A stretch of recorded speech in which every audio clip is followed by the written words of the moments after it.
నమస్తే, నేను మీ యశస్వి భాస్కర్రావు. మీరు చూస్తున్నది ది ఫెడరల్ ఆంధ్రప్రదేశ్. మరో 2 రోజుల్లో విద్యా సంవత్సరం ప్రారంభం కాబోతోంది. ప్రభుత్వ బడుల గంట మోగబోతోంది. అయితే ఇదే సందర్భంలో కొన్ని జిల్లాల్లో పాఠ్యపుస్తకాల కొరత ఉంటే విద్యా హక్కు చట్టం ప్రకారం ప్రైవేటు విద్యా సంస్థల్లో పేద పిల్లలకు 25% సీట్లు కేటాయించడం అనేది ఒక ప్రహసనంగా మారింది. కానీ తమిళనాడు రాష్ట్ర తరహాలో నిర్బంధంగా ఫీజుల రెగ్యులేషన్ను అమలు చేయడంలో కూడా ఆంధ్రప్రదేశ్లో పరిస్థితి కనిపించడం లేదు. తమిళనాడులో మాత్రం ఎటువంటి నిరసనలు, ఆందోళనలు, విజ్ఞప్తులు లేకుండానే రాష్ట్ర ప్రభుత్వం ఫీజుల నియంత్రణ కోసం గట్టి ఏర్పాట్లు చేసింది. అదిని అమలు చేయడానికి ప్రత్యేక శ్రద్ధ కూడా తీసుకుంది. ఇదే సందర్భంలో గతంతో పోలిస్తే ఉమ్మడి ఆంధ్రప్రదేశ్లో కానీ, విభజిత ఆంధ్రప్రదేశ్లో కానీ వామపక్ష ఉద్యమాలు, ప్రధానంగా విద్యార్థి యువజన ఉద్యమాలు సన్నగిలిన నేపథ్యంలో వారి స్వరం గట్టిగా ప్రభుత్వానికి చేరడం లేదు. ఆ తరహాలో ప్రభుత్వం పైన పోరాటానికి కూడా సాహసించలేని పరిస్థితిలో విద్యార్థి సంఘాలు ఉన్నాయి. ఈ పరిస్థితులన్నీ వెరిసి పేద విద్యార్థుల తల్లిదండ్రులకు ఫీజుల భారంగా మారింది. ప్రైవేటు విద్యా సంస్థలలో నిబంధనలు అమలు కావడం కూడా కష్టంగా మారింది. ఈ అంశాలపై ప్రధానంగా పుస్తకాలు, అలాగే 25% ప్రైవేటు విద్యా సంస్థల్లో అమలు చేయడంలో రాష్ట్రంలోనే మదనపల్లి, అన్నమయ్య జిల్లా ప్రధాన స్థానంలో ఉన్నట్టు మనకు సమాచారం అందుతుంది. అంటే అక్కడ అన్ని పాఠశాలలకు పుస్తకాలు పంపిణీ చేయడానికి సిద్ధంగా ఉన్నాయి. 12వ తారీఖు ఈ పుస్తకాలు వచ్చి తీసుకువెళ్లాలని ఆ జిల్లా డిఈఓ ఉపాధ్యాయులకు ఆదేశాలు జారీ చేశారు. ఇదే సందర్భంలో లక్కీ టిప్ ద్వారా 100%, 25% సీట్లు ప్రైవేటు విద్యా సంస్థల్లో కల్పించడానికి ఈపాటికే అన్ని లాంఛనాలు పూర్తి చేసినట్లు కూడా ఇక్కడి జిల్లా కలెక్టర్, డిఈఓ ప్రత్యేక శ్రద్ధ తీసుకున్నట్లు కనిపిస్తోంది. ఇదే పరిస్థితి రాష్ట్రంలోని మిగతా ప్రాంతాల్లో కూడా ఉంటే పేద విద్యార్థులకు మేలు జరుగుతుందనే అభిప్రాయం వ్యక్తం అవుతుంది. విద్యార్థి ఉద్యమాలు అదే సందర్భంలో వారి దారి తప్పారా, లేదంటే ఉద్యమాల బాట ఎలా సాగుతుంది అనే అంశాలపై ఈనాటి డిబేట్లో మనతో పాల్గొనడానికి ఏఐఎస్ఎఫ్ రాష్ట్ర అధ్యక్షుడు గుజ్జుల వలరాజు, అలాగే పీడిఎస్ రాష్ట్ర ప్రధాన కార్యదర్శి వినోద్ కుమార్, జర్నలిస్టు సమస్యలు అలాగే వారి పిల్లల సమస్యలపై మాట్లాడడానికి ఏపీడబ్ల్యూజేఎఫ్ రాష్ట్ర ప్రధాన కార్యదర్శి జి ఆంజనేయులు మనతో ఉన్నారు. వారిని అడిగి మరిన్ని విషయాలు తెలుసుకునే ప్రయత్నం చేద్దాం. రాష్ట్రంలో విద్యారంగ సమస్యలపైన మీ విద్యార్థి సంఘం చేసిన పోరాటాలు కానీ, మీ దృష్టికి వచ్చిన సమస్యలు గతంతో పోలిస్తే పరిస్థితి ఇప్పుడు ఎలా ఉందనేది విశ్లేషించగలరా? నాతో పాటు డెబిట్ లో పాల్గొంటున్న మీకు, అలాగే సోదర సంఘం పీడిఎస్ నాయకులు వినోద్ గారికి నమస్కారం. అయితే సార్ గారు చాలా మంచి ప్రశ్న వేశారు. వామపక్ష విద్యార్థి సంఘాలుగా, ఏఐఎస్ఎఫ్ గా ఈ రాష్ట్రంలో కావచ్చు, దేశంలో కావచ్చు, పెరుగుతున్నటువంటి కార్పొరేటీకరణ, ప్రైవేటీకరణ నేపథ్యంలో ప్రభుత్వ విద్యా సంస్థలు లేదా పాఠశాల విద్య రోజు రోజుకు దాని యొక్క ఆవశ్యకత తగ్గిపోతా ఉంది. ఇది కార్పొరేట్ శక్తుల యొక్క ప్రభావితం, ఆ విధమైనటువంటి ప్రేరేపితమైనటువంటి ప్రభుత్వం వకాల్తా పుచ్చుకొని ఇచ్చేటువంటి యాడులు లేదా ప్రభుత్వం చేసేటువంటి పర్యవేక్షణ నామమాత్రంగా ఉండడం వల్ల, లేదా ప్రభుత్వ పాఠశాలల్లో లేదా ప్రభుత్వ విద్యా సంస్థల్లో విద్యార్థులకు అందించాల్సినటువంటి వనరుల కంటే ఆర్థిక వనరులు కల్పించడం ద్వారా, అంటే ప్రభుత్వం కావాల్సినటువంటి ఓటు బ్యాంకు రాజకీయాలు చేయడం వల్ల ఇవాళ ప్రభుత్వ పాఠశాలలు, ప్రభుత్వ విద్యా సంస్థలు కనుమరుగవుతా ఉన్నాయి. ఆ ప్రభావం క్రమేపీ పాఠశాల ప్రైవేటు విద్యా సంస్థల పైన, కార్పొరేట్ విద్యా సంస్థల పైన పెద్ద ఎత్తున ఉండడం వల్ల ఆ ప్రైవేటు విద్యా సంస్థలకు, కార్పొరేట్ విద్యా సంస్థలకు తల్లిదండ్రులు, విద్యార్థులు పెద్ద ఎత్తున ప్రేరేపితమవుతా ఉన్నారు. అందువల్ల ఇవాళ రాష్ట్రంలో పెద్ద సంఖ్యలో ప్రైవేట్, కార్పొరేట్ విద్యా సంస్థలకు తరలిపోతా ఉన్నారు. ఉదాహరణకు గత ప్రభుత్వం కావచ్చు, ఇప్పుడున్నటువంటి ప్రభుత్వాలు కావచ్చు, ఒక మేరకు నాడు నేడు పేరుతో పాఠశాల విద్యకు, ప్రభుత్వ విద్యా సంస్థలకు ఆ మేరకు ఉపశమనం కలిగిన, అనుకున్న మేరకు ప్రభుత్వ పాఠశాలల్లో, ప్రభుత్వ విద్యా సంస్థల్లో టీచర్ పోస్టులు భర్తీ చేయడం కానీ, లేదా అక్కడ ఉండాల్సినటువంటి ఫెసిలిటీస్ కల్పించడంలో కానీ అనుకున్న మేరకు పూర్తి స్థాయిలో లేకపోవడం వల్ల తల్లిదండ్రులకు ఆ మేరకు వాటిపైన నమ్మకం కోల్పోయేటువంటి దిశ ఉంది. కాబట్టే ప్రైవేటు విద్యా సంస్థలకు ఎక్కువ విద్యార్థులు తరలిపోతా ఉన్నారు. తల్లిదండ్రులు ఆ విధమైనటువంటి ఆలోచనలో ఉన్నారు. ఇది ప్రభుత్వం ఒక మేరకు ప్రైవేటు విద్యా సంస్థలకు, కార్పొరేట్ విద్యా సంస్థలకు ప్రేరేపిస్తూ వాటి జోబుదొంగ ప్రభుత్వంగా ఇవాళ ప్రభుత్వమే బాధ్యత వహించాల్సినటువంటి అవసరం ఉంది. అట్ ద సేమ్ టైం ఏదైతే గత ప్రభుత్వం అని చెప్పానో, ఈ ప్రభుత్వం అని చెప్పానో, వీరు పాఠశాలల్లో టీచర్లు కానీ ఎక్విప్మెంట్ కానీ అందించకపోగా విద్యార్థులకు కావాల్సినటువంటి వనరులు ఏర్పాటు చేయకోకుండా ఆర్థిక పరమైనటువంటి ఆ అమ్మఒడి కావచ్చు, ఈ ప్రభుత్వం పెట్టుకున్నటువంటి తల్లికి వందనం కావచ్చు, ఇలాంటి పేర్లు ఆర్థిక వనరుల ద్వారా అందించడం ద్వారా ఏ రకమైనటువంటి ప్రయోజనం ఉందో ఈ యొక్క పాలకులు ఆలోచించాల్సినటువంటి అవసరం ఉంది. ఇది ప్రతి ఒక్క తల్లిదండ్రులు తమ విద్యార్థిని కష్టపడి ఏదో తమ కష్టం విద్యార్థులకు అందకుండా సముచితమైనటువంటి విజ్ఞానాన్ని అందించాలని ప్రతి ఒక్క కార్మికుడి యొక్క విద్యార్థి పిల్లల్ని ప్రైవేట్ పాఠశాలలకి మరింత డబ్బును జోడించి ప్రైవేట్ విద్యా సంస్థల్లో జాయిన్ చేయించాలనేటువంటి ఆలోచన ఈరోజు ఎక్కువైతా ఉంది. ఇదే క్రమంలో ఈ ప్రభుత్వాలు కూడా ఓటు బ్యాంకు రాజకీయాలు చేయడం వల్ల ఈరోజు దేశ తలసరి ఆదాయంలో ఆంధ్రప్రదేశ్ తలసరి ఆదాయాన్ని చూసినా లేదా దేశం మొత్తం చూసినా వారి యొక్క జనం లేదా తల్లిదండ్రుల యొక్క తలసరి ఆదాయంలో 80% విద్యారంగానికి వైద్య రంగానికే ఖర్చు పెట్టేటువంటి పరిస్థితులు ఇవాళ ఉన్నాయి. అంటే ప్రభుత్వం దీన్ని సీరియస్ గా ఆలోచన చేసి ప్రభుత్వ విద్యను బలోపేతం చేయాల్సినటువంటి ఆలోచన మానుకొని ఈవెన్ దో విద్యాశాఖ మంత్రి అది రాష్ట్రంలో కావచ్చు కేంద్రంలో కావచ్చు వారిచ్చేటువంటి స్టేట్మెంట్లు ఏమంటే కార్పొరేట్ విద్యా సంస్థలకు ధీటుగా ప్రభుత్వ విద్యా సంస్థను బలోపేతం చేస్తున్నామని చెప్పి ఇండైరెక్ట్ గా ప్రైవేట్ విద్యా సంస్థను కార్పొరేట్ విద్యా సంస్థను బలోపేతం చేస్తున్నారు. అందువల్లనే ఇవాళ విద్యార్థులకు ఈ రకమైనటువంటి సమస్యలు వస్తా ఉన్నాయి. ఓ పక్కన పాఠ్య పుస్తకాల పేరుతో సమస్యలు, ఇవాళ అకాడమిక్ ఇయర్ పూర్తిగా గడిచిపోయినప్పటికి కూడా విద్యార్థులకు పాఠ్య పుస్తకాలు అందనటువంటి పరిస్థితి ఉంది.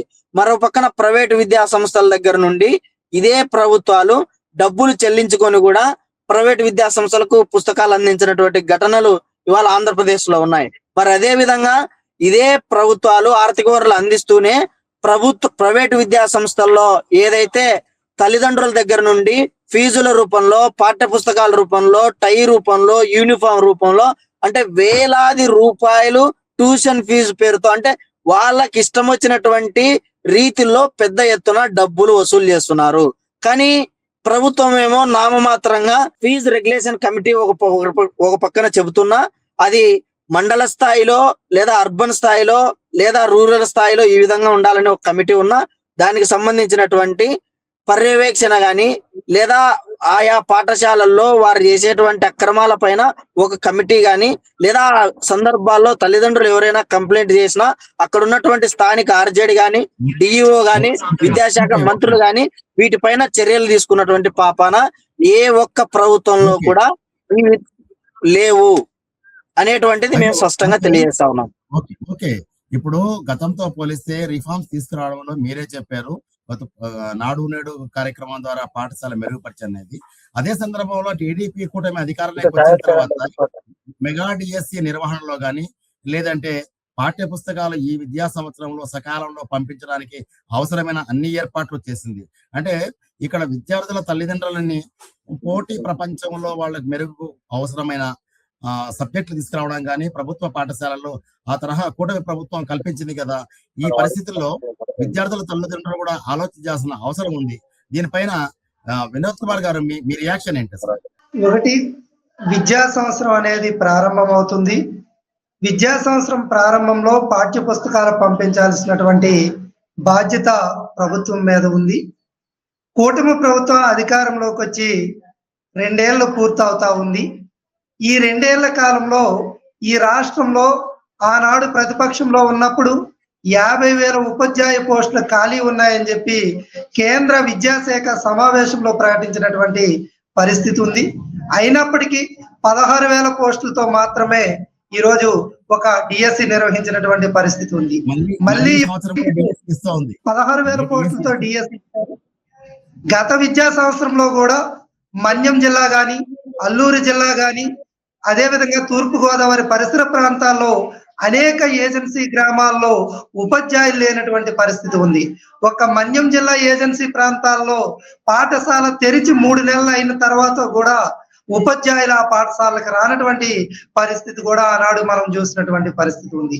అట్లాంటి పరిస్థితులు రిపీట్ కాకుండా ఈ రోజు ప్రభుత్వ పాఠశాలని అభివృద్ధి చెందించవలసినటువంటి అవసరం, ప్రభుత్వ పాఠశాలలో ఉన్నటువంటి ఉపాధ్యాయులకి బోధనేతర పనులు అప్పజెప్పకుండా చూడాల్సినటువంటి బాధ్యత కూడా ఈ రోజు ప్రభుత్వం మీద ఉంది. ఓకే మిత్రమా, ఒక సీరియస్ ఇష్యూ ఒకటి మీరు కొద్దిగా ఆలోచన చేయాలి. గతంతో విద్యార్థి ఉద్యమాలతో పోటీ పడి పోరాటం చేసిన నేపథ్యంలో క్యాపిటేషన్ ఫీజులకు వ్యతిరేకంగా కానీ, లేకుంటే ఇప్పుడిగా మెడికల్ కాలేజీలకు అనుమతి ఇచ్చి నేదురుమల్లి జనార్దన్ రెడ్డి లాంటి గొప్ప పెద్ద నాయకుడు కాంగ్రెస్ పార్టీ ముఖ్యమంత్రిగా రాజీనామా చేయాల్సిన అనివార్యమైన పరిస్థితి కల్పించింది. ఉమ్మడి ఆంధ్రప్రదేశ్ లో 10 వామపక్ష విద్యార్థి యువజన సంఘాలకు ఉంది. కానీ ఆనాటి పోరాటాలతో పోలిస్తే ఆనాటి పరిస్థితులు కానీ, వామపక్ష ఉద్యమాలు కానీ చాలా తీవ్రంగా, ఉధృతంగా మిలిటెంట్ పోరాటాలు జరిగాయి. కానీ ఆనాటి పరిస్థితితో పోలిస్తే ప్రస్తుతం లేవు. కానీ అప్పటి పోరాటాలకి ఇప్పటి పోరాటాలకి ఉన్న తేడా ఏంటి? వామపక్ష విద్యార్థి సంఘాలుగా విద్యార్థి రంగ సమస్యల పైన, ప్రత్యేకంగా హాస్టల్ విద్యార్థుల పోరాటం పైన ఏఎస్ఎఫ్ కావచ్చు, ఎస్ఎఫ్ఐ కావచ్చు, పీడిఎస్యు కావచ్చు, ఏ సంఘమైనా చేసిన పోరాటాల ఫలితంగానే మెస్ ఛార్జీలు ప్రతి సంవత్సరం పెంచుకుంటూ వచ్చిన దాఖలాలు చరిత్ర ఉంది. అది మళ్ళీ మనకు ప్యానెల్లో ఇంకొక వెటరన్ లీడర్ జాయిన్ కాబోతున్నారా అని చెప్తారు. అంటే గతంతో పోలిస్తే ఈనాటి పోరాటాలని పోల్చవచ్చా? ఏఎస్ఎఫ్ నుంచి మీరు రెస్పాండ్ అవుతారా బలరాజు గారు? సార్ తప్పకుండా. అంటే గతంతో పోలిస్తే నేటి విద్యారంగంలో వచ్చినటువంటి అనేక మార్పులు కావచ్చు, లేదా కార్పొరేట్ సెక్టర్ ప్రేరేపితమయ్యేటువంటి పరిస్థితులు కావచ్చు, వాస్తవానికి వామపక్ష విద్యార్థి ఉద్యమం తగ్గిన మాట వాస్తవమే.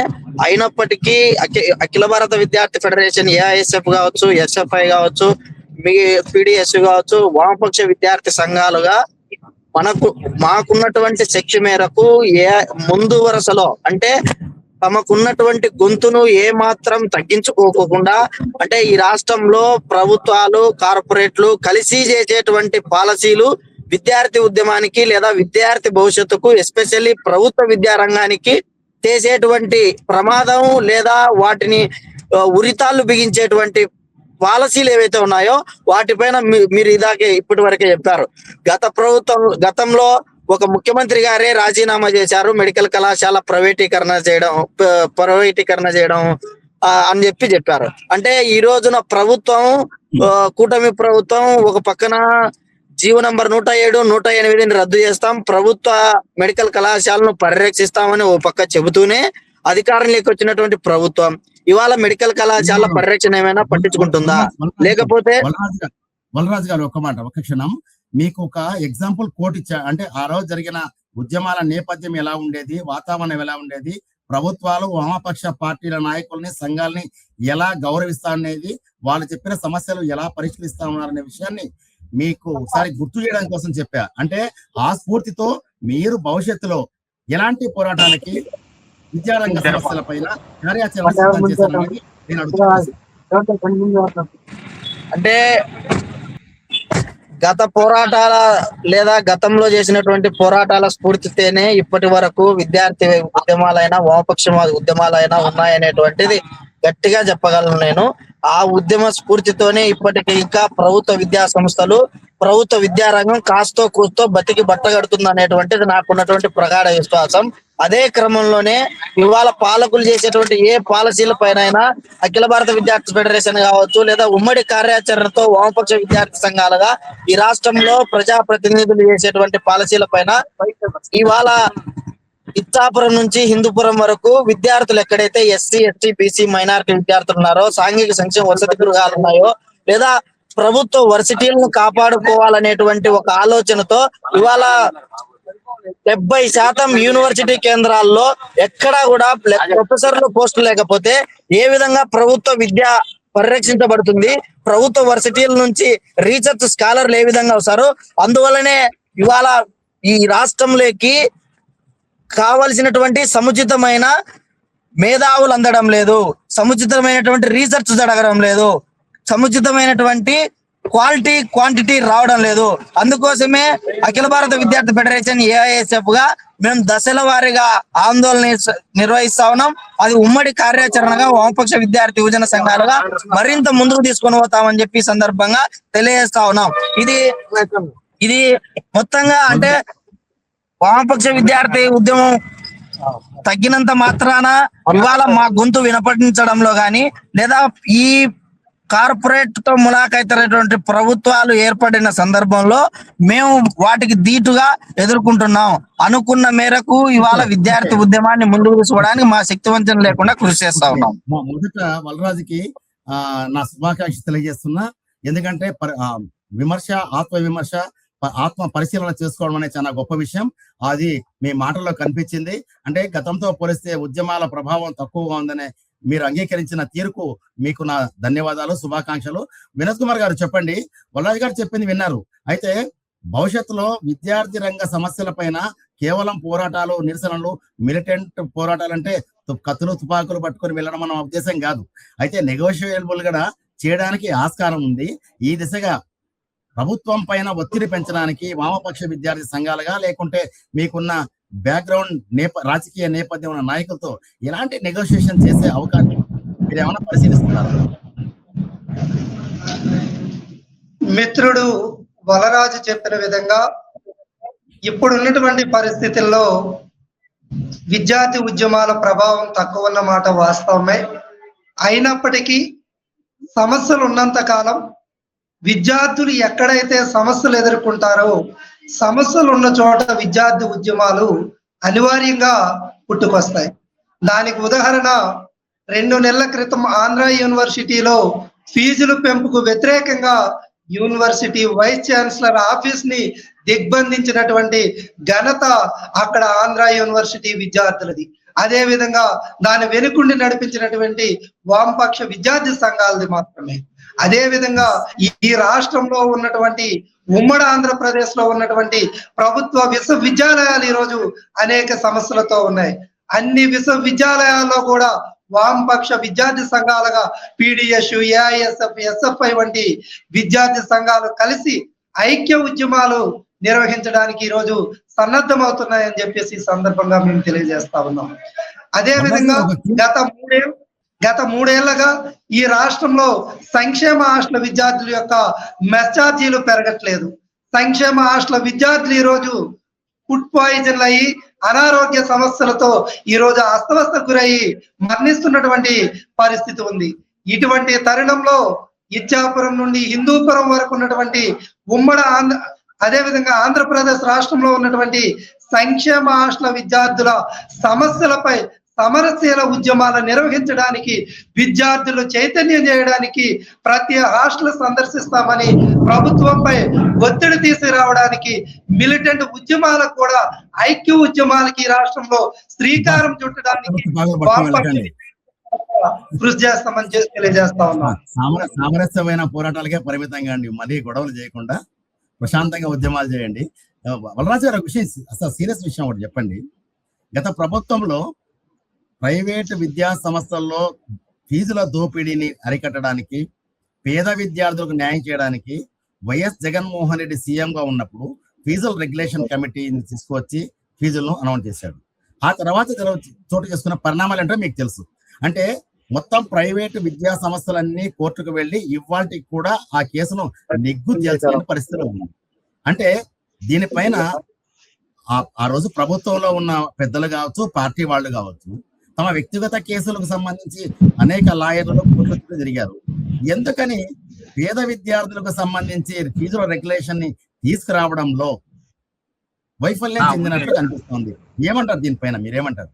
అంటే ప్రభుత్వ విద్యను బలోపేతం చేయాలంటే లేదా ఫీజు రెగ్యులేషన్ కమిటీని తీసుకొని రావాలంటే ఏవైతే ప్రైవేట్ కార్పొరేట్ విద్యా సంస్థల పాఠశాలల యొక్క గోడలు, వాటి యొక్క పునాదులే ఈ రాజకీయ పార్టీల యొక్క ఆస్తులు. కాబట్టి ఇవాళ ప్రభుత్వ విద్యను పరిరక్షించడానికి, విద్యార్థి తల్లిదండ్రుల యొక్క దిశను మార్చే ప్రధాన ఆయుధమైనటువంటి విద్యను పరిరక్షించడానికి పాలకులు ఆ విధమైనటువంటి కార్యాచరణ రూపొందిస్తే విద్యార్థులు మరింత శక్తివంతమైనటువంటి పౌరులుగా ఎదిగి పదే పదే పాలకులు వ్యాపారులై ప్రజలను భిక్షగాళ్ళు చేసేటువంటి కార్యక్రమాన్ని ఎదుర్కొంటారు. కాబట్టి ఈ విధమైనటువంటి కార్యాచరణకు పూనుకుంటా ఉన్నారు.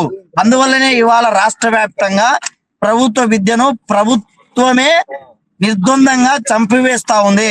దానికి సంబంధించినటువంటి ప్రత్యక్ష ఉదాహరణలు పాఠశాల విద్యలో P4 తీసుకొని రావడం, లేదా ప్రభుత్వ విద్యలో ఈ యొక్క నారాయణ కళాశాల అధినేతలతో కలిసి ఇవాళ MOU కుదుర్చుకోవడం అంటే ఇంతకంటే దురదృష్టమైనటువంటి ప్రభుత్వ రంగం మరొకటి లేదని చెప్పి నేను భావిస్తా ఉన్నాను.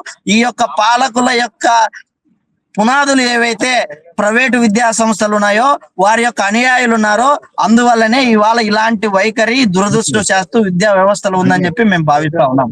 వామపక్ష ఉద్యమాలలో విద్యార్థి రంగ సమస్యలపైన పోరాటం చేయడంలో గత 3 దశాబ్దాలతో పోలిస్తే కాస్త వెనుకబడి ఉన్నది వాస్తవమే అని చెప్పని అంగీకరిస్తూనే ఇదే సందర్భంలో పేద ఇంటి పిల్లలుగా వచ్చిన మా పైన ఆ ఈతి బాధలు కష్టాలు ఏంటో తెలిసిన వ్యక్తులుగా, యువకులుగా, విద్యార్థి సంఘం నాయకులుగా పేదల కళ్ళలో వెలుగు చూడడానికి, పేదలకు పిల్లలకి మంచి చదువులు చెప్పించే విధంగా వనరులను అందుబాటులోకి తీసుకురావడానికి ప్రభుత్వంపై ఒత్తిడి తీసుకొచ్చి మెడలు వంచడం ద్వారా, అంటే నెగోషియబుల్ కూడా ద్వారా ఈ సలహా పరిస్థితిని చక్కదిద్దడానికి మేము ముందుంటాం, ఆ దిశగా పనిచేస్తామని చెప్పని PDSU నాయకుడు వినోద్ కుమార్, ASF రాష్ట్ర అధ్యక్షుడు వలరాజు చెప్తున్నారు. ఇదే సందర్భంలో మనకి ఇప్పుడే senior journalist, working federation journalist ప్రధాన కార్యదర్శి G. ఆంజనేయులు గారు మనతో జాయిన్ అయ్యారు. సార్ చివరిలో వచ్చారు, థ్యాంక్ యూ వెరీ మచ్. ఇప్పుడు మీతో పాటు ఉన్నది ASF రాష్ట్ర అధ్యక్షుడు వలరాజు, PDSU రాష్ట్ర ప్రధాన కార్యదర్శి వినోద్ కుమార్ ఉన్నారు. ఒక విషయం చెప్పండి, ఫీజుల రెగ్యులేషన్ సంబంధించిన చాలా విషయాలు పంచుకున్నారు. అయితే ఇదే సందర్భంలో జర్నలిస్ట్ పిల్లలకు సంబంధించి ఫీజుల్లో రాయితీ ఇవ్వాలనే అంశం కాగితాలకే పరిమితమైంది. అధికారులు చాలా మంది ఆమోదించిన పరిస్థితి ఏర్పడింది. దీనికి సంబంధించి ప్రభుత్వంపై ఒత్తిడి తీసుకురావడానికి మీరు చేసే ప్రయత్నాలు ఏమైనా ఉన్నాయా? సమయం తక్కువగా ఉంది, క్లుప్తంగా చెప్పి మీరు సహకరించాలని మేము కోరుతున్నాం. ఓకే, ఫీజుల రాయితీ, జర్నలిస్ట్ పిల్లల ఫీజుల రాయితీకి సంబంధించి మేము ఫీజుల రాయితీ అడగడంలా కార్పొరేట్ విద్యా సంస్థల్లో, ప్రైవేటు విద్యా సంస్థల్లో జర్నలిస్టుల పిల్లలకు ఉచిత విద్యా సదుపాయం కల్పించమని అడుగుతున్నాం. ఎందుకంటే వేతనాలు లేకుండా పనిచేస్తున్నటువంటి పరిస్థితి, ఈ ఇబ్బందికరమైనటువంటి స్థితి ఉన్నది కాబట్టి జర్నలిస్ట్ కుటుంబాలకు వేతనాలే లేవు కనుక ఉచిత విద్య కావాలనేది మన డిమాండ్. అయితే ఇప్పటికే కొన్ని దగ్గరలో DOల లెటర్ల పేరుతో వాళ్ళు కన్సెషన్ 50% రాయితీ అని లెటర్లు ఇస్తున్నారు. కానీ ఆ లెటర్లని అనేక చోట్ల ఆమోదించడం లేదు. ఆమోదించకపోవడానికి కారణం ఒకటే, ప్రైవేటు విద్యా సంస్థలు ఈ అంశం మీద కోర్టుకు వెళ్ళినాయి, కోర్టులో కేసు ఉంది కాబట్టి మేము ఇది ఇవ్వలేము అని చెప్పేసి చెప్తున్నారు. వ్యక్తిగతంగా జర్నలిస్టుకు ఉన్న పరిచయాలతో ఈ విద్యా సదుపాయం పొందుతున్నారు తప్ప మూలంగా కావడం కూడా మా డిమాండ్. ఈ కార్పొరేట్ విద్యా సంస్థలు, అప్పుడే ప్రైవేట్ విద్యా సంస్థల్లో జర్నలిస్టుల పిల్లలకు విద్యా సదుపాయం కల్పించాలని మా డిమాండ్. ఓకే సార్ ఆంజనేయులు గారు, బంగారు ఒక చిన్న ఇంతకుముందు ఒక మాట చెప్పారు. గత 2-3 దశాబ్దాలతో వామపక్ష పోరాటాలు కానీ, విద్యార్థి ఉద్యమాలు కానీ ఆ స్థాయిలో జరగడం లేదని ఆయన అంగీకరిస్తున్నారు. ఇదే పరిస్థితిలో జర్నలిస్ట్ సంబంధించిన కూడా ఆర్గనైజింగ్ సెక్టర్ లో ఉన్న ఎందుకు ఈ సమస్యల పైన ఒక మా విద్యార్థి సంఘాల తరహాలోనే ఒక మిలిటెంట్ పోరాటానికి, లేదంటే ఒక ఐక్య ఉద్యమాలకు సాగకపోవడానికి దారితీసిన పరిస్థితి ఏంది? దీనిపైన మీరు ఎటువంటి సహకారాన్ని మిగతా జర్నలిస్ట్ సంఘ నాయకులతో కోరుతున్నారు? జర్నలిస్ట్ పిల్లలకు సంబంధించిన విద్యారంగానికి సంబంధించిన ఇతర సంఘాలతో కలిసి ఇప్పుడు ఇష్యూ బేస్డ్ స్ట్రగుల్స్ నిర్వహించడానికి మేము ఎప్పుడు సిద్ధమే. అయితే ఇక్కడ ఇది ప్రభుత్వాన్ని ఒప్పించడం, ఇప్పుడు ఇందులో పోరాటం చేసేందుకు ప్రత్యేకమైనటువంటి అంశం ఏం లేదు.